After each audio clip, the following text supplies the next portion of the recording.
The laugh wasn't cruel. That's what made it harder to argue with. It happened at my mother's dining table in Columbus, Ohio, heavy oak. Polished every Saturday morning whether anyone visited or not. My sister Claire had just finished describing the custom cabinetry in her new place outside Dublin. Brick colonial. 3-car garage. Granite everything. My mother smiled the way she does. She's being realistic. Well, she said, glancing at me over her glasses, not everyone ends up with a house like Claire's. Some people are just more practical. Then she laughed softly. Not sharp. Not malicious. Just settled. I said nothing. That silence became my habit.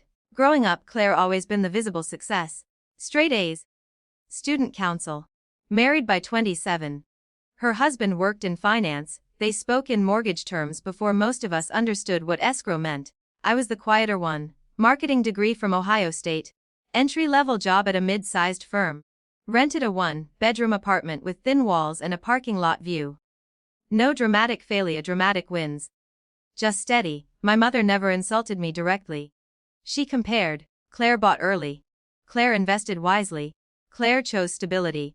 When she said I'd never own a house like my sister's, I didn't hear prediction. I heard conclusion. So I stopped explaining myself. I took the promotion no one else wanted. The one that required travel and long nights. I negotiated harder than I used to. I moved into digital strategy when everyone else in the department was comfortable staying traditional. I invested my bonuses instead of upgrading my car. None of this was announced.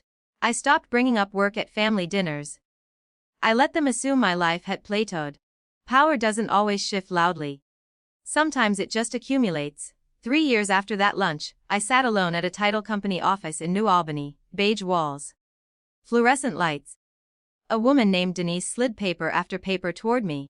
Congratulations, she said. When I finished signing, wasn't a colonial, it was modern. Clean lines, black, framed windows, a long stretch of glass overlooking a wooded ravine. Not oversized, but deliberate, private. Designed by an architect whose homes rarely stayed on the market long. It cost more than Claire's. I didn't tell anyone. For 6 months. The house existed like a secret life. I moved slowly. Ordered furniture. Planted low-maintenance shrubs along the driveway. Installed security cameras. More out of habit than fear. My job had grown into something substantial, regional director now. And I worked from a glass-walled office that overlooked trees instead of a parking lot. I posted one photo online eventually. Not even of the full exterior. Just the kitchen, sunlight across quartz counters. That's how my aunt found it. County property records are public in Ohio. It didn't take long for curiosity to turn into confirmation. My mother called first. You bought a house? She asked. Voice hovering between disbelief and accusation. Yes. You didn't tell us. There was no good answer to that. So I said, it happened quickly. 2 weeks later, on a Saturday afternoon, 3 cars pulled into my driveway. My mother's sedan. My aunt's hatchback. No warning. I watched them from the living room window. The winter sun made the glass reflective enough that they couldn't see me right away. They stood in a small cluster, studying the house like inspectors. When I opened the front door, my mother smiled too brightly. Well, she said, stepping forward. Aren't you going to let us in? Claire looked past me into the foyer. Her eyes lingered on the staircase, floating oak trees, minimalist railing. You never said it was like this, she murmured. I kept my voice even. You didn't ask. My aunt laughed awkwardly. Don't be dramatic, we're family. They started walking toward the door. As if the conversation were already settled. And that's when I realized something. They didn't want to see the house. They wanted to reposition themselves inside it. To make it communal. Familiar. To soften. What on? I said, stepping fully into the doorway. My mother frowned. What? I'm not having visitors today. Claire blinked. We drove 30 minutes. The silence stretched. My mother's face shifted, not anger exactly. More confusion, as if a script had gone missing. You think you're better than us now? She asked quietly. No. I said. I just don't need to prove anything anymore.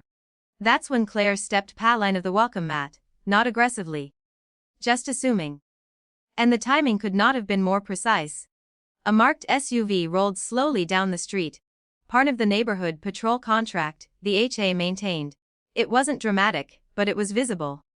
The security officer had already noted unfamiliar vehicles. Idling longer than usual, he pulled to the curb. "Afternoon," he called out. "Everything okay here?" It was unmistakable, the presence of authority, neutral but firm. I didn't raise my voice. "Yes. I'm asking them to leave." My mother turned toward him, startled. "We're her family."